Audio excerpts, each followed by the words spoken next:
Belle Gibson was an Australian blogger who wrote about being diagnosed with brain cancer. Fraudster Belle Gibson. Cancer conwoman Belle Gibson. Fake wellness blogger. Belle Gibson, dia berasal dari Australia. Belle Gibson lied to her followers. $1 million business off her Cinderella story. She claimed to have beaten terminal brain cancer using natural remedies and nutrition. A spectacular rise and fall in the age of the internet. She's made so much cash off it, it's disgusting. I just think that she's horrible and she deserves to pay for what she's done. I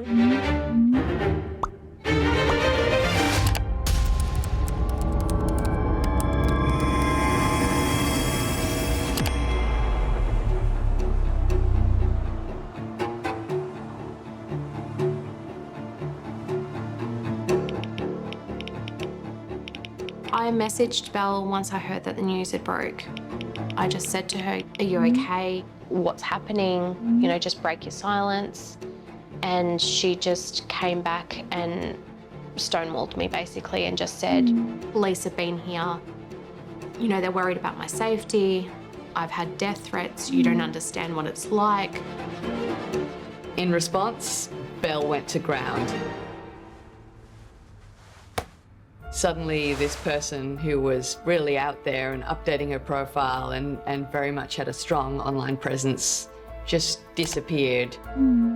And it kind of left this void. If you were a follower of hers, you'd been through all of the ups and downs, the seizures, the new diagnoses and the heart-wrenching, I could die soon.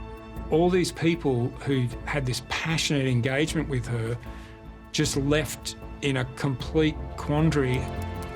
I went onto Instagram to have a look, and that's when she started deleting all of her posts.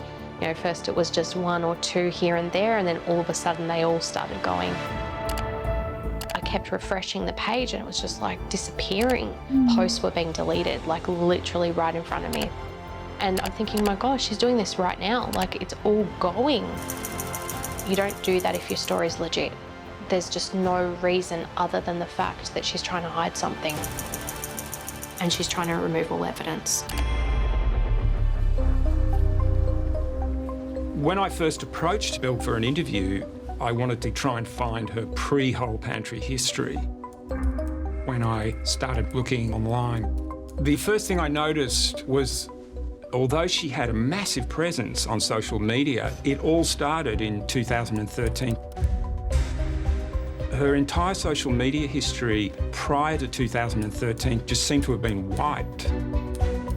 So I decided to do some deep dives into Google to go back earlier. And when I did that, that's when I found stuff that just floored me. I came across this skateboard chat forum, and to my surprise, there's this girl on there called Belle Gibson. But this Belle Gibson on the skate forums was completely different from the Earth Mother natural foods guru. She was this kind of trash-talking chick, and she's got dark hair, really goth-looking. I just thought, well, that's weird because it can't be her. It was a completely different persona. And then I saw this post that she'd put up where she talked about this tattoo that she just had done. And it was the same tattoo that Belle Gibson from the Whole Pantry has. And so there was a whole other side of her life that she had kept out of public view. And of course, that really intrigued me. And so I started making calls, trying to find anybody who had known her during her previous life.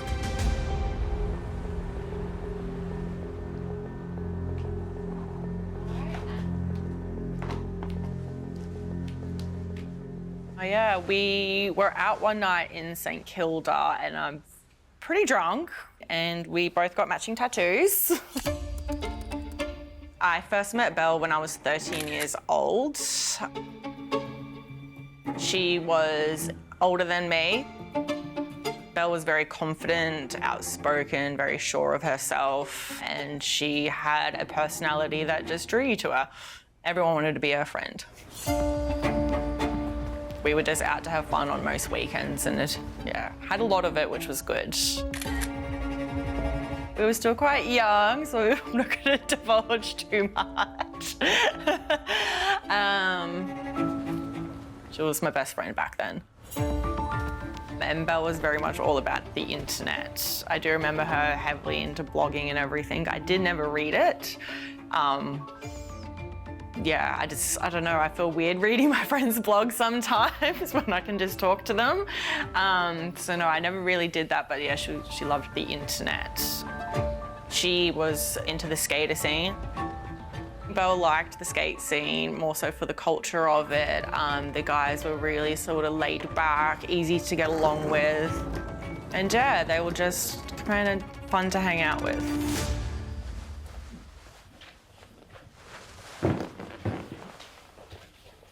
My name's Anthony. Should I say my age? I'm already stumbling. My name's Anthony. I'm 33 years old now. I met Belle in February 2009. First impressions was she was very much a person at the front of the room, making friends, you know, laughing, having a good time, nothing ever really negative.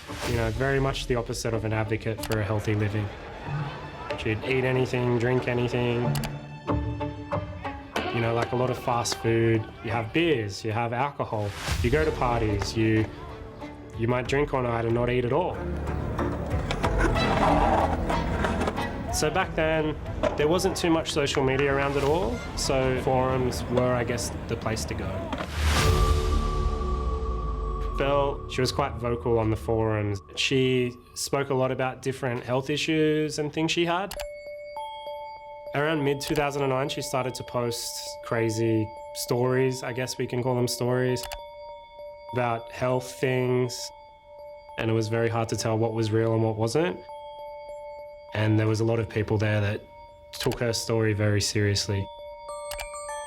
I come across this post from 2009 and she's telling all these guys that she's having heart surgery in Perth. And that's when really the penny dropped, because I thought, you know, this is another incredibly dramatic, unlikely medical drama story that she spun about her apparently undergoing open heart surgery. I just woke up out of a coma type thing and I had no idea what was going on. The nurse came in and said I was no longer code blue or something. And I went into cardiac arrest and died for just under 3 minutes. If one of you charming men don't send me flowers, you're all dead. It just is total bullshit. Like, it's just, yeah, it's insane. I would have liked to think that she would have told me if she had a heart condition, seeing as we were friends, definitely. These are posts that are supposedly being sent in real time while she's in the hospital. I just immediately realised that you had someone here who told stories of medical drama, and she'd been doing it since she was 17.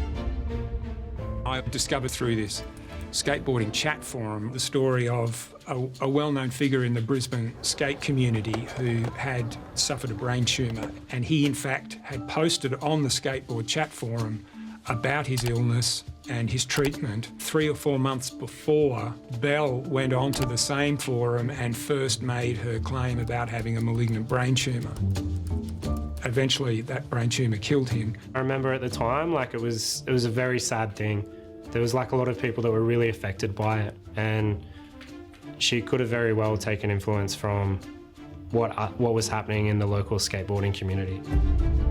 And as I later discovered, she had contacted him and befriended him and spoken to him about her own supposed illness.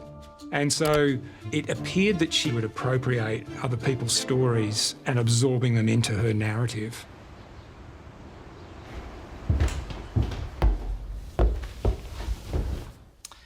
My name is Bryce Corbett. I was the news editor of the Australian Women's Weekly, the biggest selling magazine in Australia. When Richard's story hit the newsstands, every journalist in the country was hot on this story. Every journalist was desperate for an interview with Belle Gibson. We jumped at the opportunity to do the first interview with Belle since she had been exposed as a fraud. We were determined to get her to speak the truth. Our chief reporter at the time was Claire Weaver, who has an amazing ability just to go down rabbit holes. So we knew that she'd be perfect for this. I got this message and suddenly I had an interview with the person that it seemed like every journalist in the country was chasing. And everyone in the country wanted to hear from.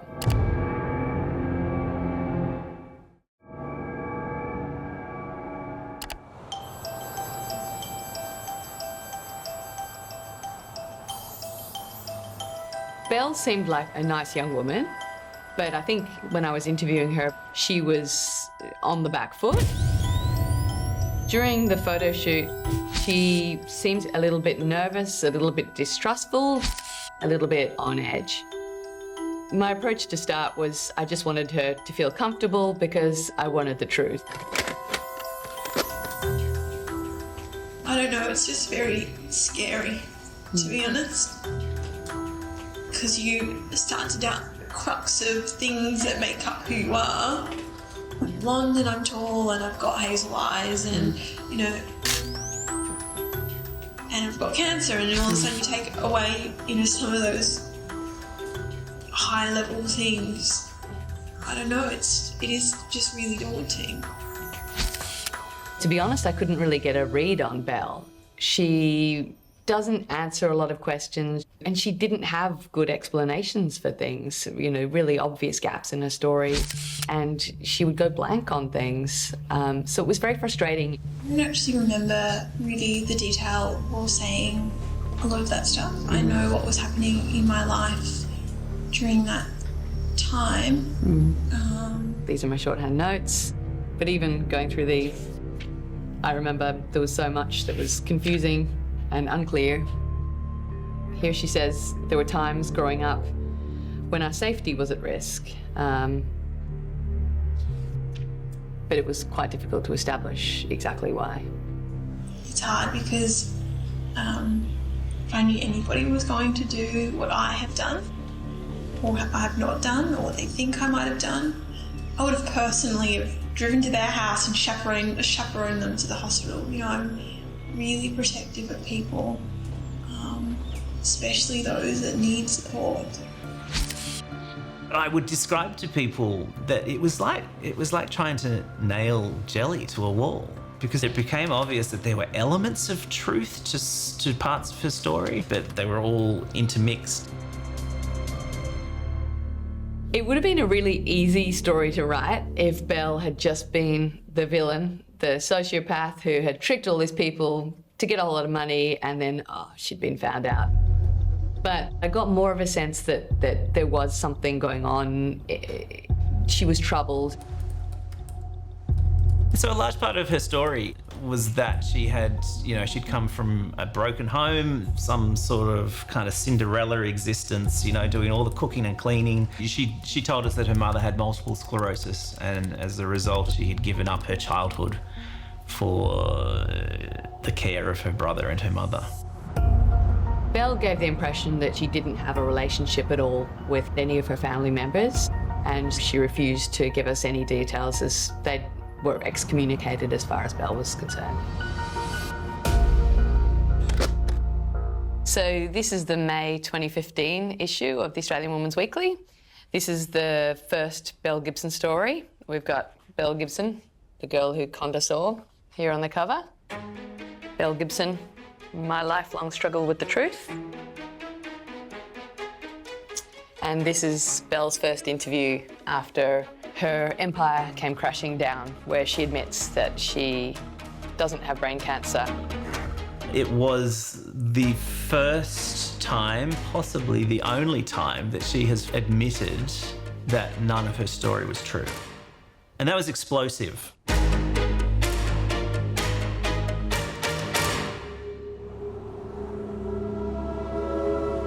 So I guess not long after that article came out, I was at my desk and the phone rang. I took the call And it was just like a verbal assault. It started as a torrent of abuse. It was threats of legal action, it was angry, shouting, screaming. And I had to say to her, I'm sorry, madam, sorry, who are you and what are you talking about? It turns out it was Belle's mum, Natalie, calling, and her husband, Andrew, who turned out to be Belle's stepdad.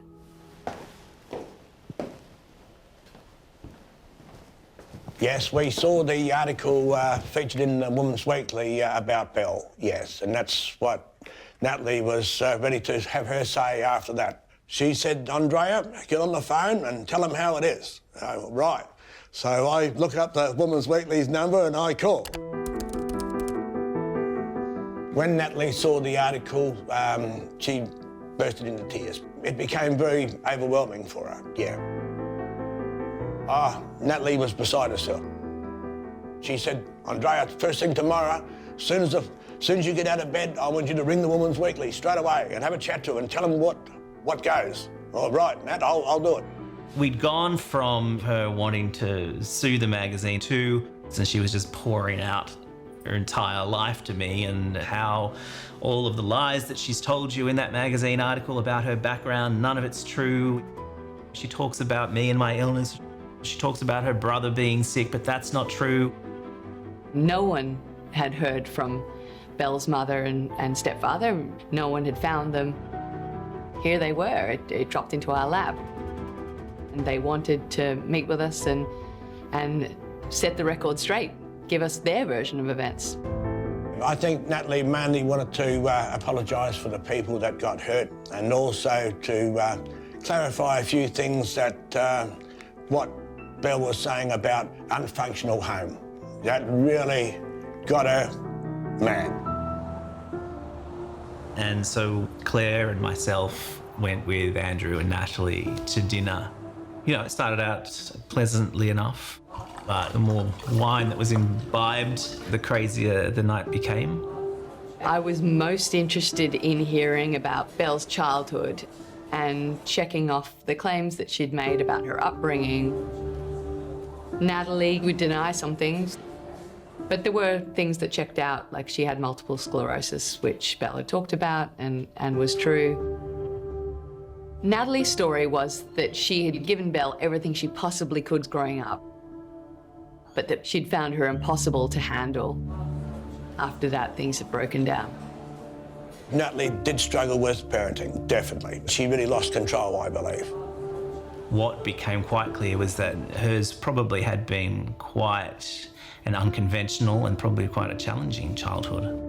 And the truth to that part of her story was far murkier and actually quite troubling. I met Natalie around about June 2011, but her health became worse over a period of time, and eventually in 2017, Natalie passed away. I would say that they probably was very close in the early part, but there's always been issues in their relationship, yeah. And also with Nick and Belle, definitely.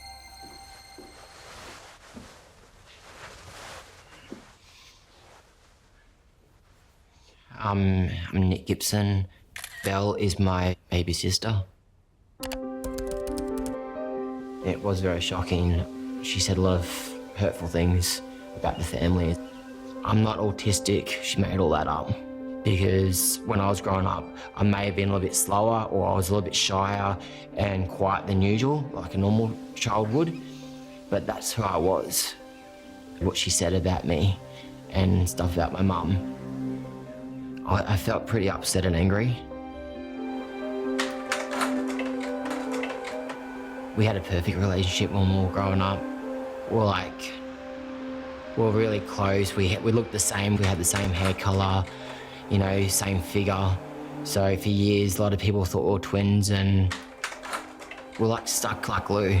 We had a very strong bond. We always did everything together. I think it got harder when me and Belle got older and we drifted apart from each other. It was probably a couple of years before high school started. We did have a lot of falling out.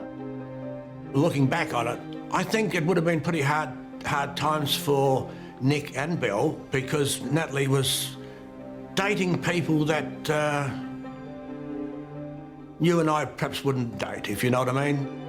Took advantage of Natalie and didn't really give a lot, but took a lot. And also, some of them also did physical harm to Natalie. It was pretty tough times, yeah. Belle said when she was growing up that her name got changed several times and that her age would be changed, and they sometimes seemed to be hiding from something. When we checked with Natalie, Natalie confirmed that they'd moved around a lot.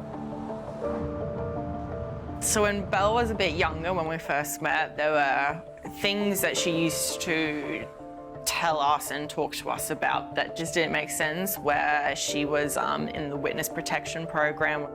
She also told us that Annabelle wasn't her real name, and at that age, you don't question, well, I didn't question it, I didn't look into it, I was just like, oh, okay, Belle's just being Belle sort of thing. Belle and your mom, what was their relationship like? It was on and off for a long time, like their relationship wasn't the best, I'll be honest. There was a lot to do with a lot of money, mainly just whatever teenage girls wanted, like makeup and go to the movies and whatever. But the minute Mum turned around to Belle and said, sorry, we don't have that kind of money, Belle will get all offensive and really upset about it and take it out of Mum. And I didn't like the way Mum was getting treated as well. It was really, not nice at all. Belle can be very aggressive and very violent with her words. It wasn't pleasant at all. It was very hard on myself and my mum. Eventually, Belle moved out of home. It was a pretty young age. I'm probably thinking around 13 to 15. According to Natalie, she moved in with an old man not far from where Belle was living. Yeah, he just took Belle in. Personally, I didn't like the guy from day dot. I don't know, it was something odd. We didn't really know him that well. Like, Mum should have really got to know the guy a bit better before her daughter moved in. But it wasn't done that way. Well, that has always been on my mind as well. Why would you be letting a 12 or 15-year-old go and live with a man down the road? An old man around a young girl doesn't look too good to me. Not the sort of thing that I want to be doing, put it that way. I was very surprised. That was the one thing Natalie said that surprised me more than anything else.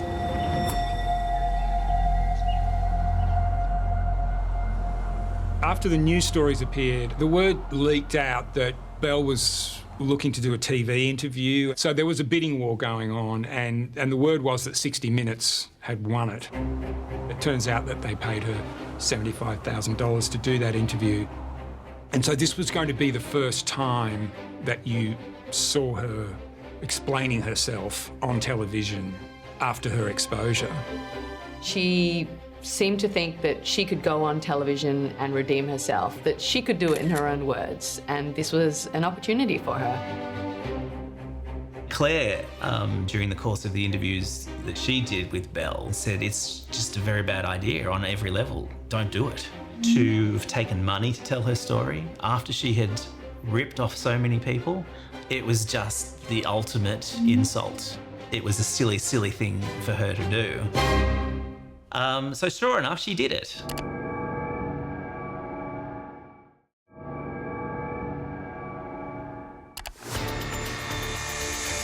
Belle, are you prepared to tell the truth today?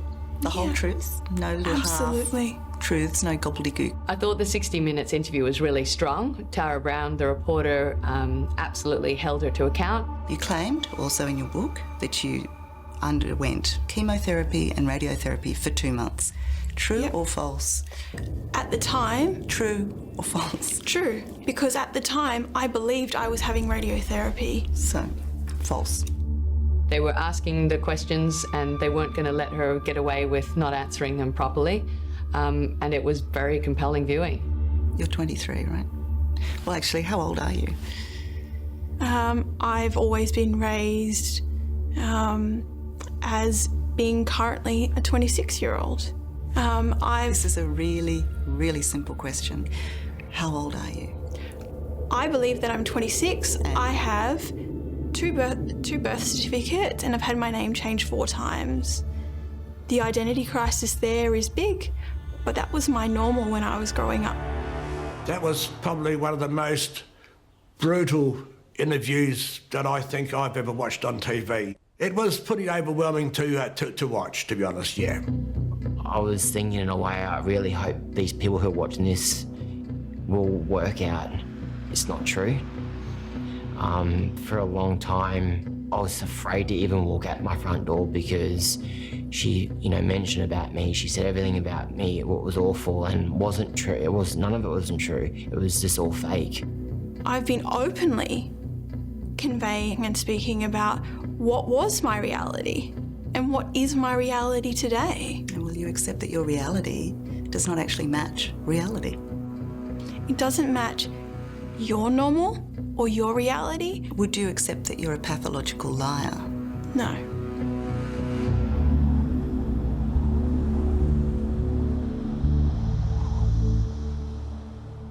I think the most interesting thing is who doesn't like to hear a story about people, about understanding behaviour. I've been a psychologist for over 25 years. I think it's fascinating hearing and trying to understand why do people lie. Pathological lying is someone who's really lost touch with reality and has immersed themselves in a story that they really believe. Often, the lies have become their reality. Part of lying is to create a life that they didn't have, to be cared for, to be loved, to create an image or a personhood that they otherwise wouldn't be able to experience. It boosts their ego, it boosts their internal needs to be loved and accepted, and it perpetuates the lies. There might be a little element of truth in their stories that they create, and so it's really difficult for them to then distinguish even further between truth and fantasy. And if the audience is accepting and believing, well, off we go. It's like a great big, tumbleweed getting bigger and bigger in the desert as their lies take on a whole life of their own. He comes to your home and he does some tests on you? He does. What sort of tests? It was a box, a machine with lights on the front, and that machine was apparently German technology. There's two metal pads, one that goes below the chair and one that goes behind your back, and then that measures what I believe or remember to be frequencies. And what were the results? Belle was still insisting that she had honestly believed she had brain cancer and that there had been this doctor early on, a Dr. Mark Johns, who had diagnosed her with brain cancer, and then subsequently another practitioner called Phil who had told her her cancer had spread and that she genuinely believed this to be the case.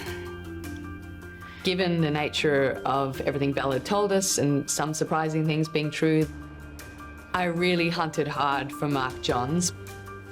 He certainly wasn't a medical doctor, he wasn't registered. We couldn't find trace of even an alternative health practitioner called Mark Johns. Who's Dr. Belle? He's not a doctor, we can drop the doctor bit. Phil was an alternative health practitioner who did treat Belle. He existed, and it was another example of something I found to be surprising in this Alice in Wonderland tale. I mean, 2009 was a really bad year for you, wasn't it? You had 3 heart operations, you suffered 2 cardiac arrests, you died twice on the operating table, you had a stroke, and you were diagnosed with an inoperable brain tumour and given 4 months to live. Correct. It was like seeing a different person. Like she'd gone from this well-rounded, well-spoken, intelligent woman that was like kind of untouchable to like an idiot. So after the 60 Minutes interview, I mean, there was no coming back from that. It was a spectacular own goal on her part because she just came across as shifty and somebody with a very, very loose relationship with the truth. The reaction was huge. She was public enemy number one. So there was a lot of vitriol and people hated her. I was gobsmacked. I was just in shock. How could this be real? How could someone go to that level of deceit? You know, there were people who came out of the woodwork who talked about their own cancer journeys and how they had been sucked in by Belle. How could you possibly betray these people who were at their most vulnerable? It's devastating. Honestly, it's devastating. Like, I just think about anyone who had cancer and listened to her and maybe didn't make it.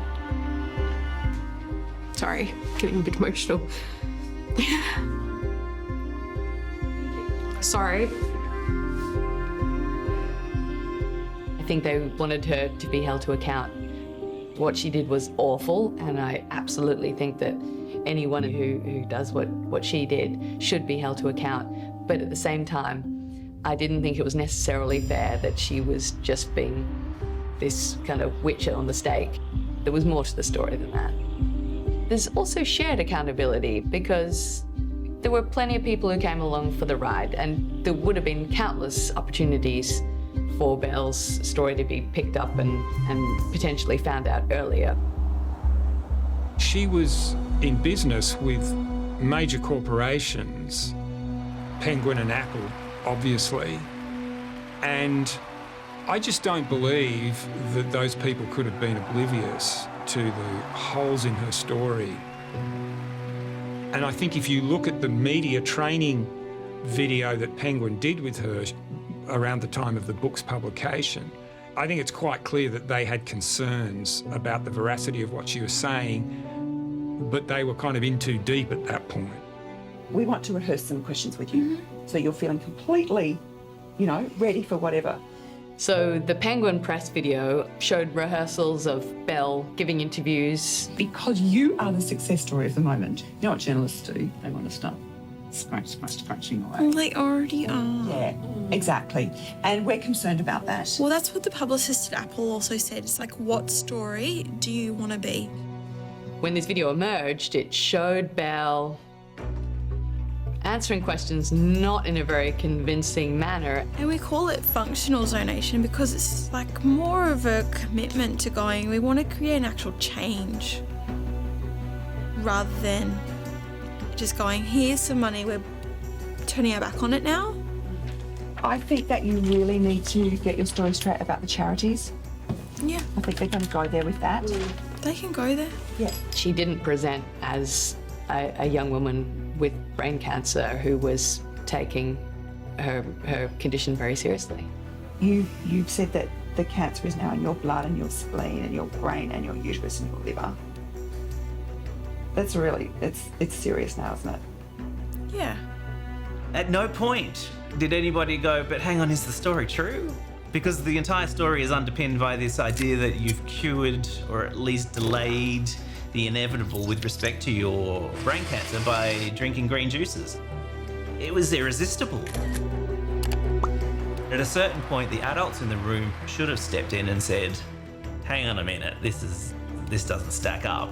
It's just, you don't just believe somebody when they tell you something. Like, if you're going to publish someone, you need to have facts behind you, and it just doesn't look like anyone did that. There would have been countless opportunities for Belle's story to be picked up and potentially found out earlier. A lot of people who are involved in publishing that book and devising the app and being involved in the business have never spoken about it. They cashed in on the story of a young girl's cancer. without engaging in due diligence. It was an enormous crisis for both of those organisations. Apple and Penguin just left her there to cop the brunt of this phenomenon that she had created. People felt really ripped off and really angry, and they wanted her to go to jail. They wanted their money back, a refund for anything of hers that they'd bought, whether it was the book or the app. And as pressure grew and the story continued to grow, it was clear they needed to take action. And there were people who were baying for blood. There was this deep sense of hurt, a deep sense that there needed to be retribution and there needed to be a reckoning.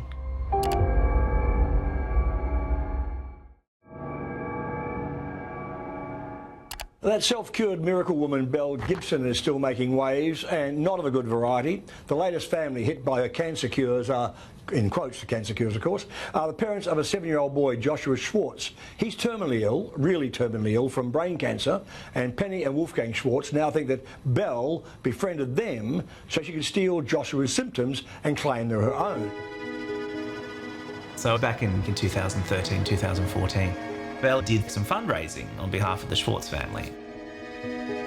The Schwartz family had a son, Joshua.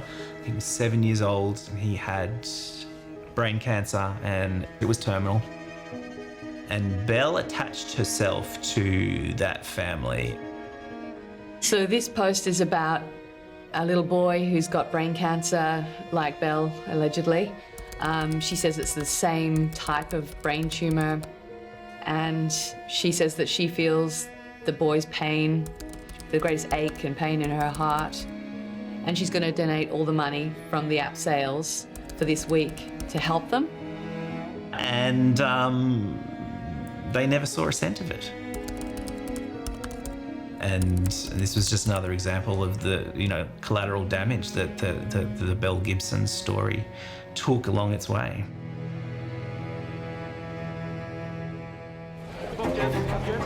All those cancer sufferers, they're waiting for an answer. What is it? Isn't it about time that the truth came out? So she did find herself subject to a civil lawsuit because she had represented she was going to give X amount of dollars to this charity and X amount to that charity.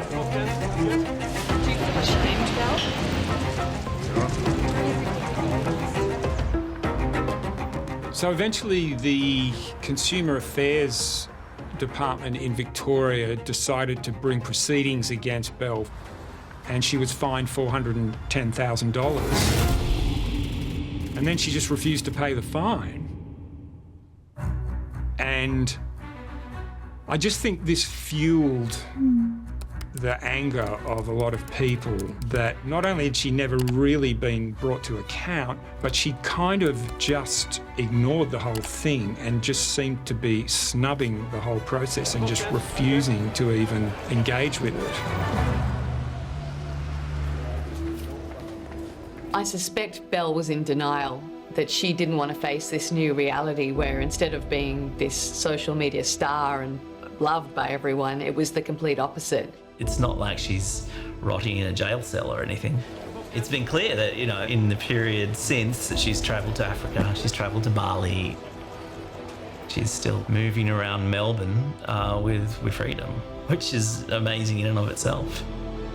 I think Belle should be told to pay the money back to all those families who got damaged by it all. It's not known if anything valuable was taken from the property this morning, but Consumer Affairs has vowed to continue to pursue Gibson for payment until the substantial debt is paid. So it gets to the point where, sheriffs are turning up at her home to kind of take possession of items towards this fine that she's never paid. She's still living her life and there haven't been really any repercussions or consequences served on Belle.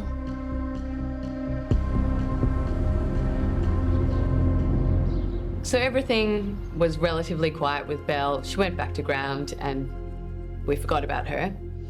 Then, out of the blue, the weirdest thing, that you could never have even imagined. Hiya, today we met in Melbourne, Australia. Our diaspora community, Oromo community of Australia, met to discuss the current situation of Ethiopia, specifically Oromia.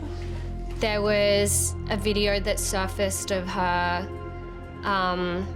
dressed in Ethiopian attire, speaking about her part within the Ethiopian community. Alhamdulillah for the Gada system, yeah?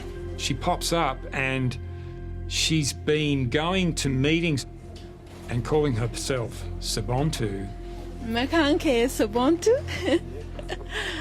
and speaking in sort of broken Ethiopian dialect of some kind. Conduct yourself with some safu. Hold yourself. Don't make it worse for our people at this time. Defend yourselves and defend your honour, defend your identity.